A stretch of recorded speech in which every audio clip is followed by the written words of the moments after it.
అనంతరం తెలంగాణ రాష్ట్ర గిరిజన సంక్షేమ శాఖ కాంట్రాక్ట్ ఉపాధ్యాయుల సంఘం వర్కింగ్ ప్రెసిడెంట్ ఈరోజు తెలంగాణ రాష్ట్రంలోని గిరిజన సంక్షేమ శాఖలో పనిచేస్తున్నటువంటి 2102 మంది కాంట్రాక్ట్ ఉపాధ్యాయులకి మినిమం టైం స్కేల్తో పాటు 61 సంవత్సరాల వరకు ఉద్యోగ భద్రత కావాలి. అదేవిధంగా మా సర్వీసులన్నీ కూడా క్రమబద్ధీకరణ చేయాలి. ఎందుకంటే తెలంగాణ రాష్ట్రంలోని అన్ని డిపార్ట్మెంట్లో పనిచేస్తున్నటువంటి కాంట్రాక్ట్ టీచర్లను ఎంప్లాయీస్లను రెగ్యులరైజ్ చేశారు. మినిమం టైం స్కేల్ కూడా ఇవ్వడం జరిగింది.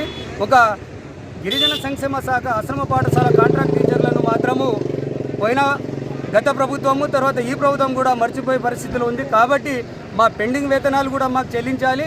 మినిమం టైం స్కేల్ స్కూల్ అసిస్టెంట్కి 42,300, ఎస్జిటికి 30,040 రూపాయలు ప్రతి నెల గ్రీన్ ఛానల్ ద్వారా మాకు ఈ సదుపాయం కల్పించాలి. అదేవిధంగా మహిళా సిఆర్టీలకి మెటర్నిటీ లీవ్స్తో పాటు 180 రోజుల ప్రసూతి సెలవులు కూడా ఇవ్వాలని